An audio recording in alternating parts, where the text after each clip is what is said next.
I was talking before I even got the recording started. Why? Because I am so excited to be talking more. And this is one of my favorite topics. I think that what we believe informs every aspect of our lives, that our beliefs run everything, that whatever is good or not so good in your world is there because of what you believe about something or someone. So to help us understand what we need to believe is my friend Jonathan Dunn. So Jonathan, please join me in the studio, and everybody help me welcome, I love technology, poof, it's magic. It's Jonathan right here. It's great to be here, my great friend, on your beautiful virtual stage with such a wonderful cause. Beyond honored to be here, my friend.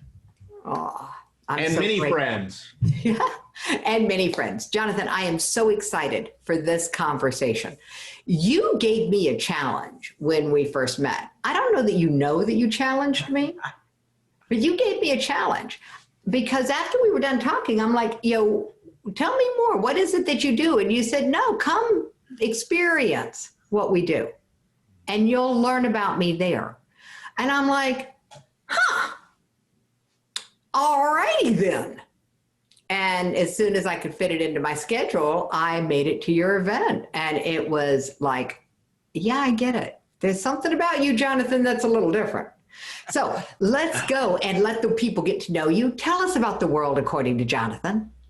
Ooh, wow. I knew it would be a great icebreaker question, and I've watched some of the other speeches. And the world according to me, well, as you know, I am the founder of the Dream Leader Institute, where we work with individuals and organizations, helping them to reach their full potential.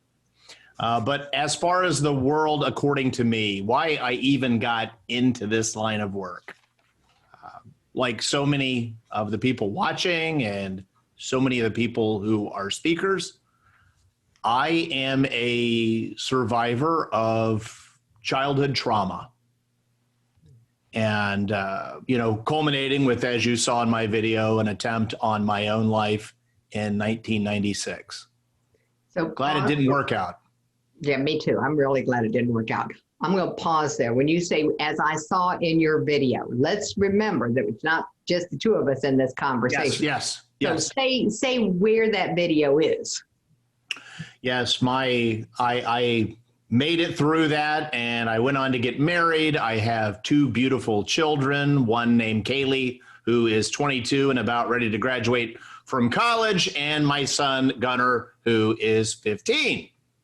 And thank you for the point of calibration there too, Jackie. Still getting used to this whole virtual world.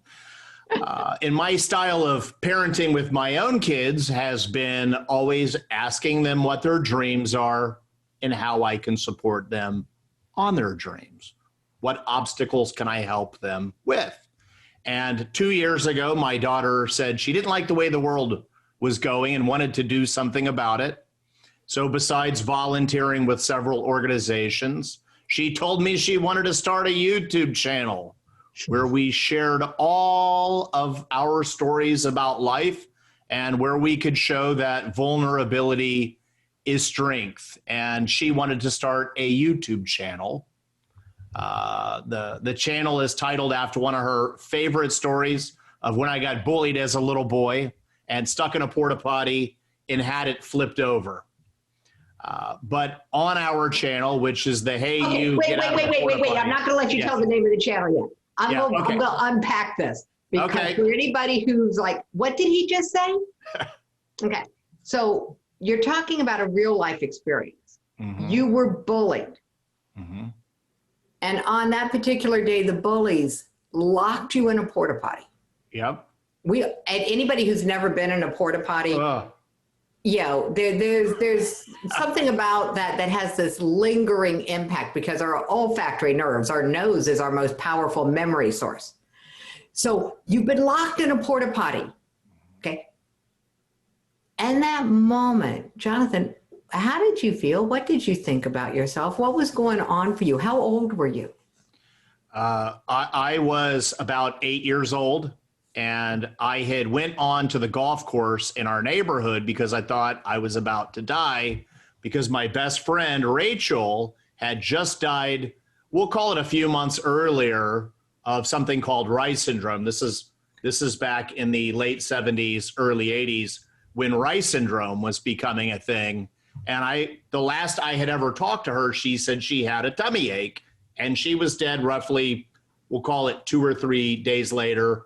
And my parents never talked to us about it. So I woke up that morning with a tummy ache, and I thought I was going to die. So I went to the golf course that was being built in our neighborhood. And I didn't know it at the time, but I was sitting inside of a concrete, like, plumbing tube, just waiting to die, because I had heard that when you die, the last thing that happens is you expel what's inside of you.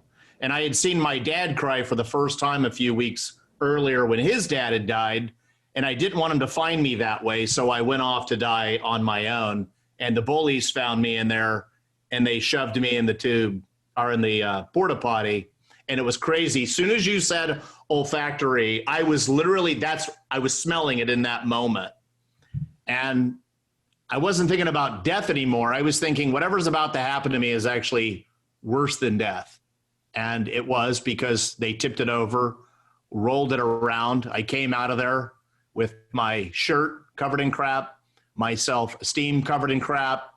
And when I came out, I didn't know if I was allowed to leave, and I was so scared, and they were laughing at me, and I just laughed with them like they were the coolest kids in the whole wide world, because I was so scared. I didn't know I could leave until they started throwing rocks and sticks at me and calling me several names you can't pronounce these days that I wouldn't want to. And the good news is dying was off my mind at that point. But now I was scared with, how am I going to go home and explain this to my parents? So first time in my life where I learned how to lie. Wow. So not only were you bullied, but by them, there was a part of you that wouldn't let you tell your parents what the truth was.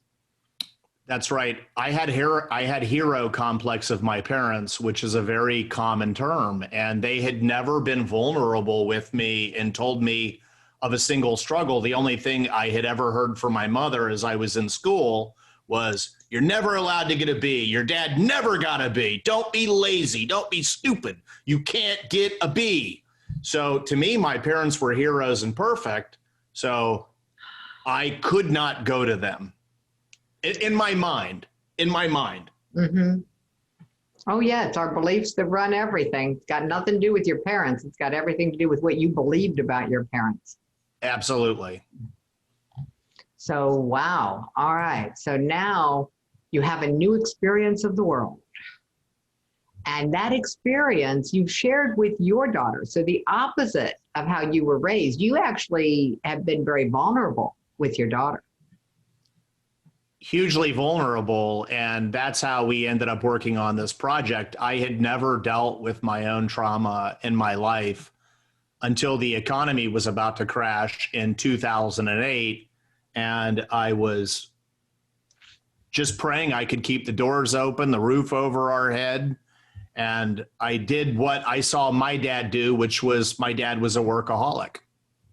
So I became a workaholic, and I went home on my birthday, which is 9/11. And it was after about a 17-hour day. I didn't see my own kids. It's embarrassing, but it's true. That's where I was at in my life. And I walked into the kitchen, and there was a handwritten card by my daughter calling me the greatest dad in the world. And I knew in that moment I was failing, and failing at the things that truly mattered in life. And it was the first time in my life where I asked for help. And that's what set everything in motion to be what it is today, was that moment of becoming the greatest dad in the world. And that's what led to her saying, because I've always been so vulnerable with her about my mistakes and what I've learned from them, and that failure is not a bad word, and it's actually something to celebrate.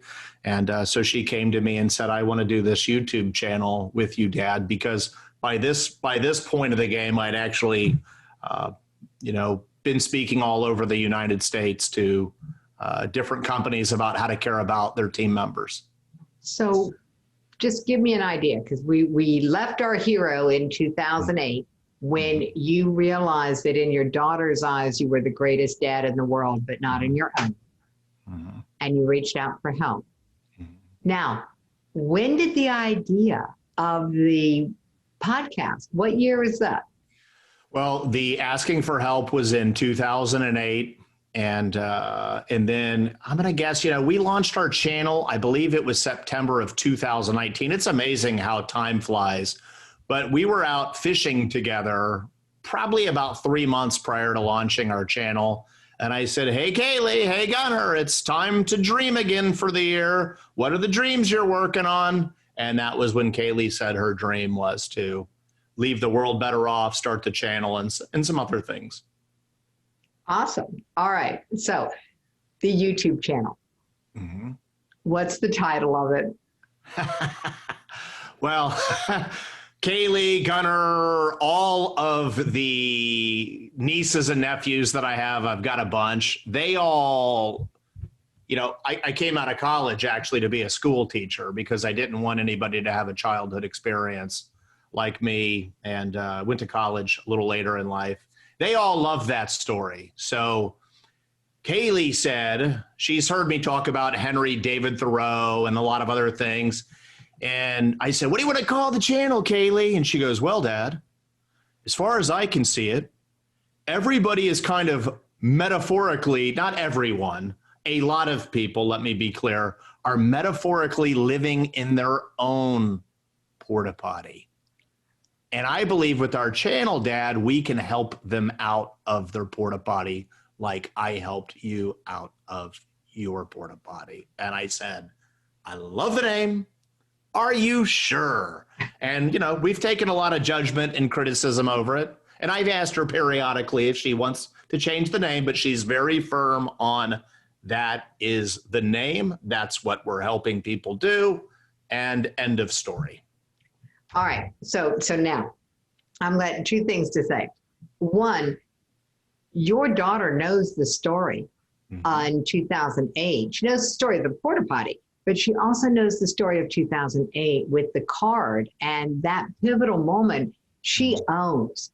She owns what happened after that helped you get out of that traumatic event, to stop carrying that trauma with you. So she owns being the catalyst of that, which is really, really cool. I knew that when you said, as I helped you get out of your porta potty. I'm like, oh, this is cool. And so the mission to help people out of their stinking thinking, literally in this case, is what? Tell them the name, because I blocked it. Nobody heard you say the name of the podcast before. It's called the Get Out of the Porta Potty channel. I forgot why she said, because I wrote a book called Hey You, Get Out of the Porta Potty. But for some reason on YouTube, I think like the title couldn't be that long. I think it was that simple. So she went with Get Out of the Porta Potty. I just think, no one knows what the context is until they start watching the videos. And that's one of the beautiful things is that, we're not talking about a marketing message here. We're not talking about anything other than this is the challenge of the world that we want to help with. And so your daughter, how old was she in 2019? Well, so she was born in 1999, so she would have been 19 or 20 at which point she told me this. Got it. So, that's just super cool.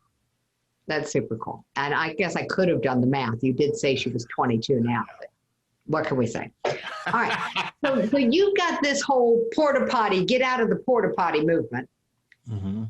How did that translate? When did it become, because I'm imagining 2008, this was not exactly the highlight of your life when you read that card and realized the disconnect. No, it hurt tremendously. And like I tell, one of the things I do with all of my clients is I have them write out all of their fears, all of their personal faults, and all of the failures. And then we start talking about how can we take these things and make them great? Because that's the real challenge of overcoming our trauma. So it's not anything complicated, and it's not anything that's avoiding the trauma. It is just accepting that it was there and then asking, how do we take and make this great? Super simple. You know me, I like simple. I don't handle complexity too well. So what happened after 2008? When did dreams become the catalyst for what you're doing now? Well, I owned a wellness facility, and it was actually very, very successful up till 2008. And it wasn't anything I was doing wrong in 2008. It's just that people were really scared. And we made it through loving together. And it was never really just a wellness facility. It was always a little bit more than that. But what happened is I had never really had a best friend in my life. And in 2011, I really got my first best friend in a man named Jay Folk. And he was the father of a 3-year-old daughter. And he ended up with liver cancer. And in the span of 3 months, I lost my best friend, and I had felt very helpless in it all. And I was rereading Man's Search for Meaning after his death, and my own trauma was to a very healthy place by this time, but it wasn't all the way there yet. But it talked about in the book, taking all the suffering in your life and creating meaning from it. And I wanted to be able to help everyone to the deepest possible level I could help them. And I thought about going back to university and getting a degree in psychology or psychotherapy or whatever it was. But I never had a vision of shutting down my wellness facility. So I thought the next best path was to learn how to be a really great coach for people. So I just started studying that. I put 10,000 hours in, and it was a lot of fun. And I just kind of looked at it as like a side thing to my wellness facility. But before I knew it, in my coaching company, I had over 100 clients, and I was coaching some real titans in the business world about what I had learned from the economic downturn and some of the things on how I had came out of that by caring about people really deeply. And for me, it seemed that God had a plan for me, and that plan was full-time coaching, full-time speaking, because there is, as you know, there's only so many hours in the day. And, really? Yeah. You mean you have to deal with that thing called a clock like I do? Yeah. So I ended up selling my wellness company and just dove deep down into the world of coaching and speaking. And it's as simple as that. All right. So that's the what. I want to understand how dreams became your why and the how. It's a great question. So if you have a conversation with someone and say, hey, how would you like to heal? It's not that exciting. Oh, let me think. Let's see. Jackie, how would you? Ooh, the answer is no, actually, that sounds painful. No, it sounds painful. But if you think about your childhood and the world is an open book and there's wonder and amazement and you're dreaming. Now, why do you stop dreaming? It's because something's happened. Mm-hmm. So you stop dreaming. So I found that reaching people through their dreams, you kind of inherently know as a coach that when they're going to accomplish those dreams, they're going to have healed the wounds of the past, because the wounds largely feel us undeserving of living our dreams. So when you get people on the process of dreaming and imagining the brighter future, the immediate turnaround question is this: well, if someone's not living their dreams, we know they've got a certain mindset. I mean, Einstein said it. The mindset that got you where you are will not lead you out of it. So we know once we get them to imagine a brighter future, we then can flip that around into the question of, well, who do you need to become? And it gets them looking inside for, survivors of trauma, looking in the mirror. You saw we did the look in the mirror drill on our thing, and looking inside. It's scary, but those dreams become such a big why that you can walk side by side with them, be there for them, and get them to look inside where all the nightmares are. So the dreaming is code for healing. Got it. Thank you. The dreaming is code for healing. And this concept that you just brought up, two very, very powerful things. We will have opportunities to explore both of them, which I'm really excited about. You said something about we stopped dreaming because of something in our childhood. And I started writing down the question, when did I stop dreaming? And then I wrote down, why did I stop dreaming? And then I wrote down, did I stop dreaming? Yeah, and I realized that dreams are not a conversation that I really remember ever having. Dreams with a deadline is one of the definitions of a goal. And so you're not talking about goals here. You're talking about dreams. And that's different. That's a wide open space that could be potentially really stress-free because there's no deadline. There's no objective. It's a dream. So that's really, really cool, Jeff. Did you get any pushback from any groups when you started using the dreaming as code for healing? No, not at all. And quite frankly, when we designed our curriculum, we did it with a husband and wife psychotherapy team. One of my clients was a professional athlete, and we used a lot of his input on making sure everything was scientifically sound. And they were all a very great supporter of it. And, I go back to Martin Luther King Jr. in 1963 saying, I have a dream. Because everybody really does have a dream inside of them. And it's a much more exciting statement than I have a strategic plan or I have a goal.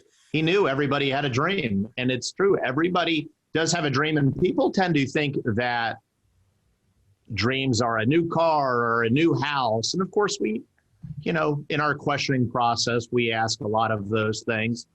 But the dreams are really, how do you want your life to look in a year? How do you want your life to look in 5 years? And then the other cool part about that is what people come to realize is that to really accomplish the dreams, you want to let your mind kind of go on a playground break and dream. But the reality is, to actually accomplish the dream, you have to learn to stay hyper present in the moment, because the moment is all that is real.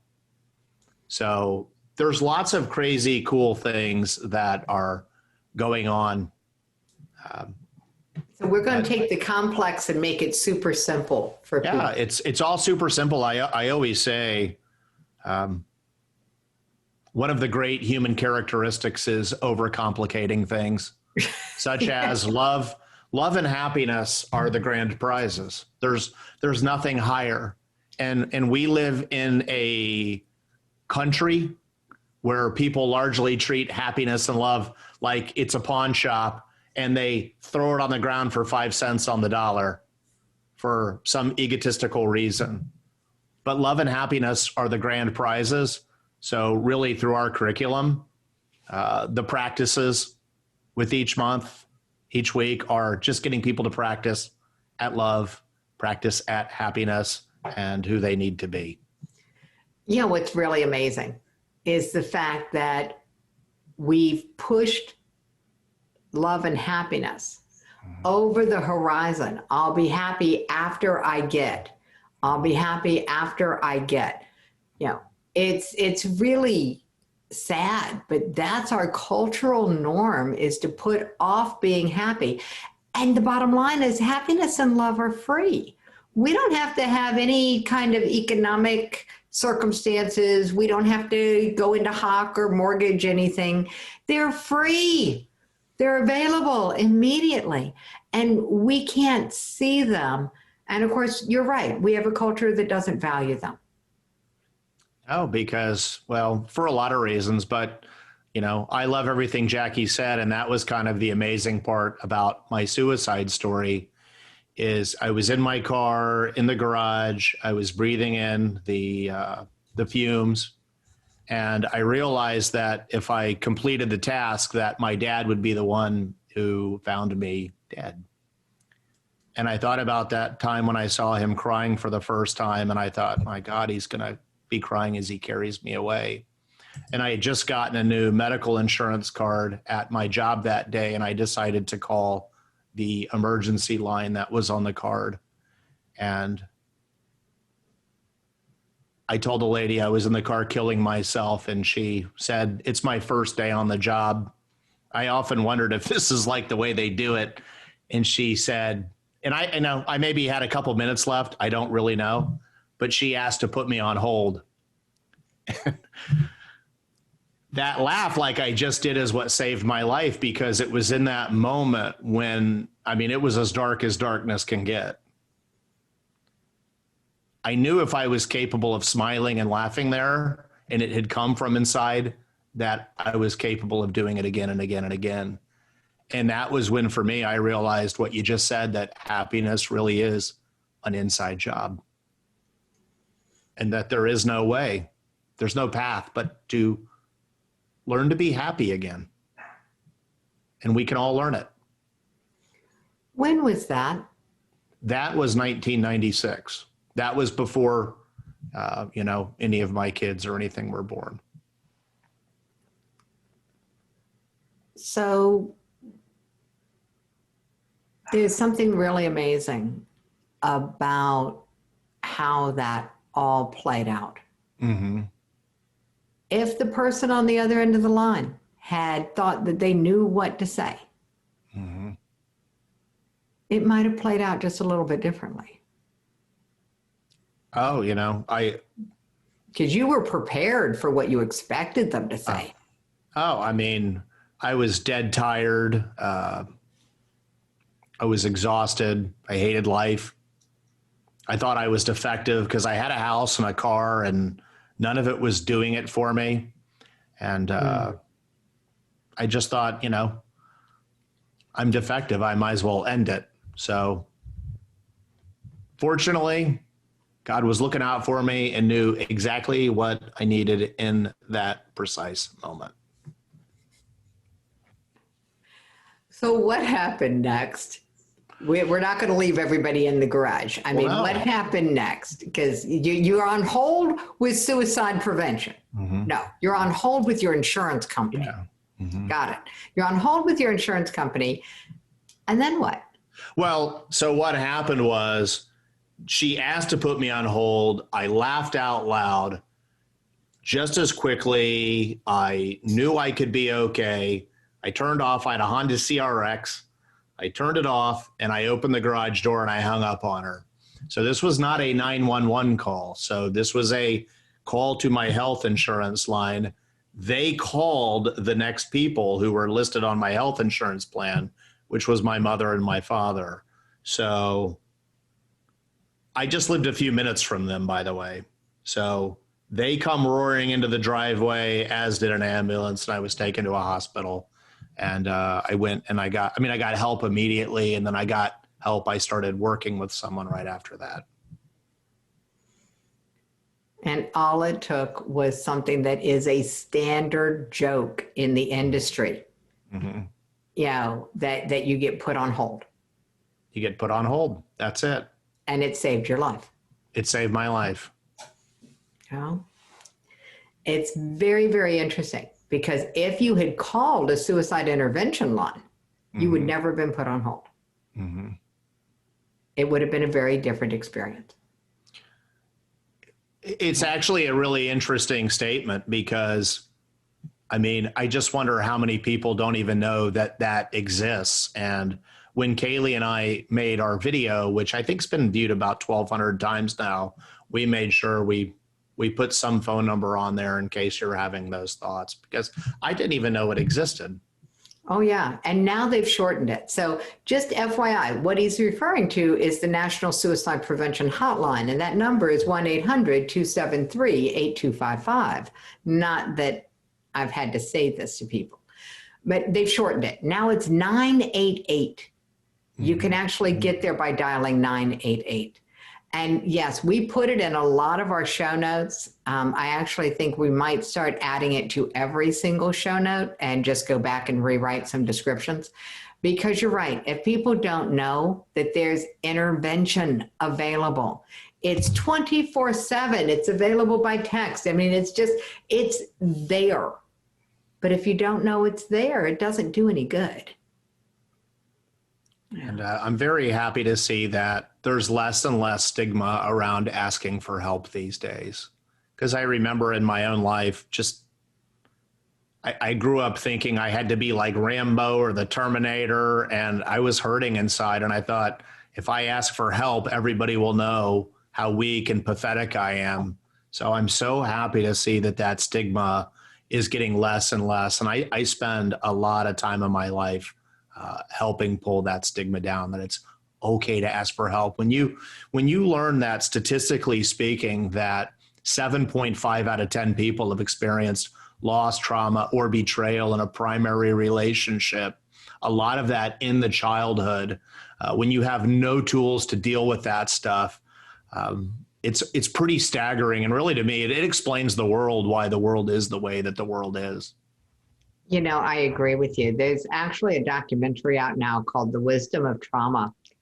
And when I was watching it, I realized that the experience of trauma is so misunderstood. Mm-hmm. You know, PTSD became part of our lexicon with Vietnam, with veterans. It was all about the big emotional challenges of a war, and even the war that happened here in the country, where we fought over whether we were doing the right thing over there. Mm-hmm. That there were all of this connection got made between what PTSD means. You know, only veterans have it. And the reality is that along came the ACEs, you know, the Adverse Childhood Experiences score, where they talked about trauma with a big T and trauma with a little t, and that it's universal. We all have trauma. We don't all become traumatized by it. And, you know, I don't know if you've got any theories about why two people can be at the same event and one becomes traumatized and develops all the symptoms of PTSD and the other one doesn't. But it's fascinating to me. I mean, you referenced Gabor Mate, and I love that guy, big time. And I will just say I agree with him, and how early it starts in the process and how the brain gets rewired. And I'm still sharing things about my childhood with my own mother that she never knew, that I feel she's ready to hear now, because I want her to know who I really am as she's not getting any younger. But I tell her, I say, you didn't do anything wrong, okay? You couldn't have seen it. I didn't come to you. It was a story in my head. But I tell her, I said, your love is what saved me from being much worse, because it was definitely floating around in the back of my subconscious, thinking about, you know, I call my mom a saint.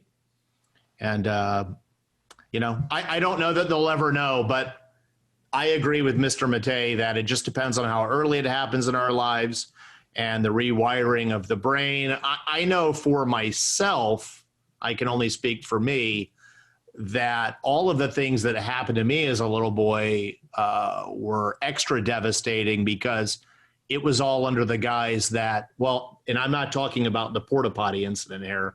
I'm not even going to go down this rabbit hole, but all the stuff that happened to me was under the guise of normalcy. You're going to have to say more about that. Well, just, you know, there is physical abuse, there is emotional abuse, and there is sexual abuse. So we'll pick 2 out of the 3, and physical wasn't one of them. So And the that's the reality is trauma that I dealt with. you said under the guise of normalcy, Yeah. meaning this was something normal happening in your world?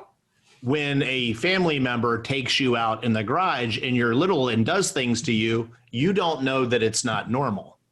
Got it. You just have you have a new definition right. of what's normal. Right. Unfortunately, I have to absolutely agree with you that the wiring that gets put in that moment is so confusing and so conflicting. You know, that we do get this imprint on our brain about what normal is.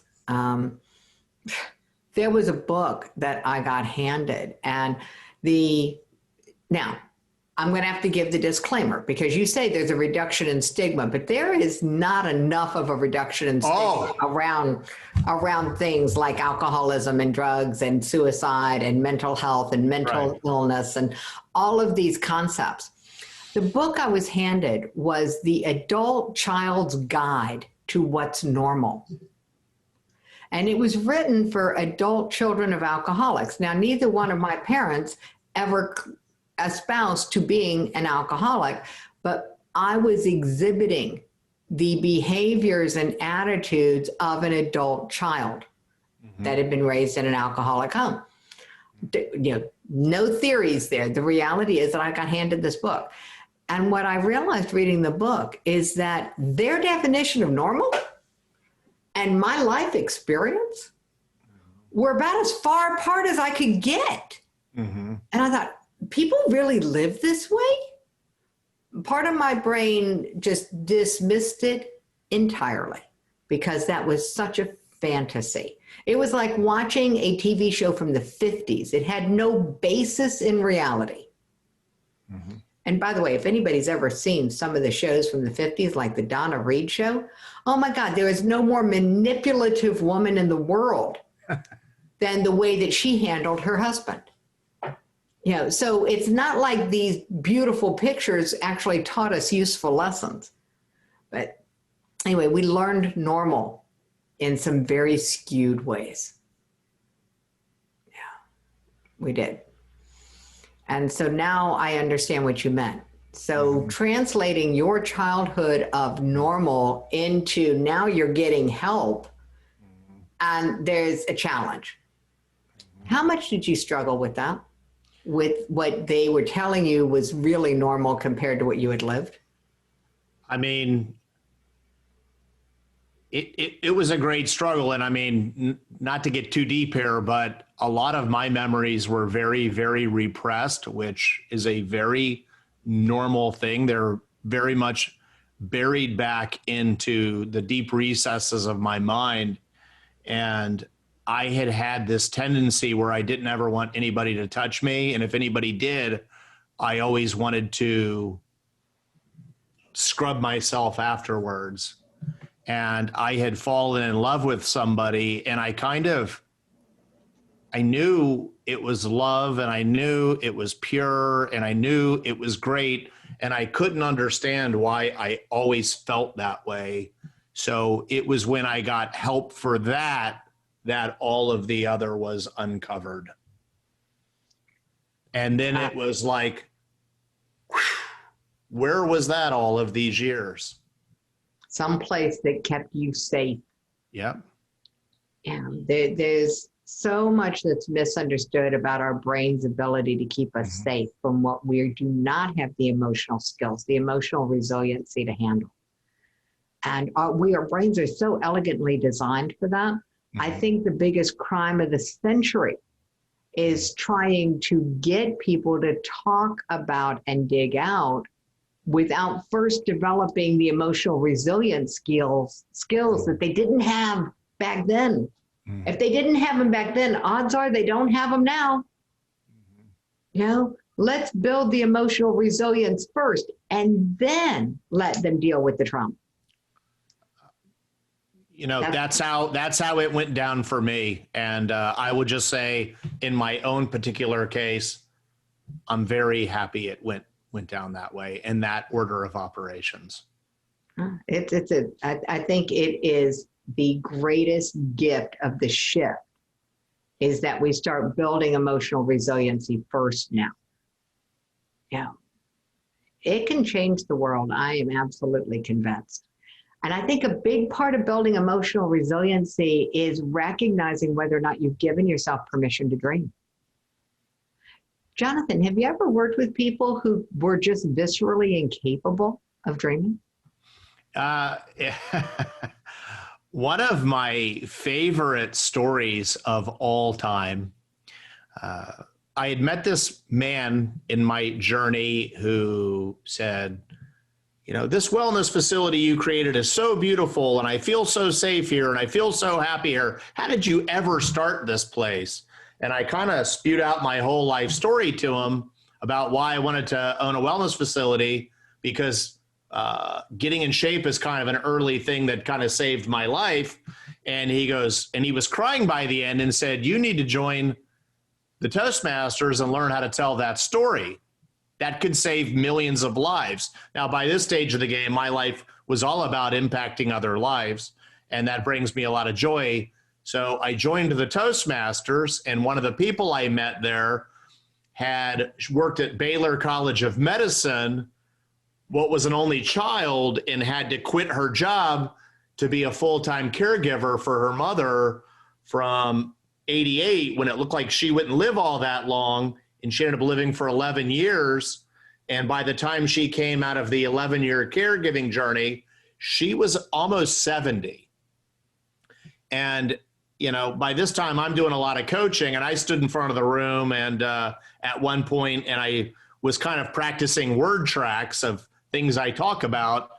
And she said, you always have a great energy about you, Dunn. I want to do this coaching thing with you, but I need you to know I don't have any damn dreams. And those were her exact words. I don't like cursing. She goes, and you got to know I don't have any damn dreams. And I said, okay, no worries. Now, she's now been with me for 5 years, started a gorgeous company called Hotline Enterprises, and she wouldn't mind me saying this. And what she has decided to do with the rest of her life is she took those 11 years she spent caregiving, which she had no regrets, and now she works with people who are on the caregiving journey so that they don't have any regrets. And that became her dream. But for many, many, many, many months, in the beginning of every session, she would remind me, I don't have any damn dreams. But we all do. And you know, it might not be the car. It can be however you see your future. That's the dream. So I'm going to just repeat something because the microphone volume went down for me. You said it might not be the car. Yeah. Cool. Yeah. So one sentence, wrap this all up into a nice, pretty bow, Jonathan. If you can have more than one sentence. If you wanted to leave a message for this audience, for people who are aware enough that suicide, especially teen suicide, is an epidemic. Mm-hmm. And so they've got enough curiosity to be here, what would you want them to know? You know, I would never go about comparing my trauma to anybody's.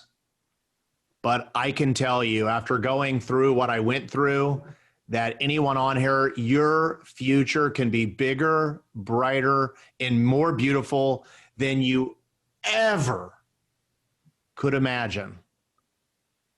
If you're just willing to put some work in, and it will be work that you come to absolutely love and look forward to, because life is about relationships. And the relationships you will find yourself surrounded with when you decide to go on that journey are so amazing that I wake up in the morning and I can't even believe it's my own life and I do this stuff for a living, and it's just great. It's like a fairy tale.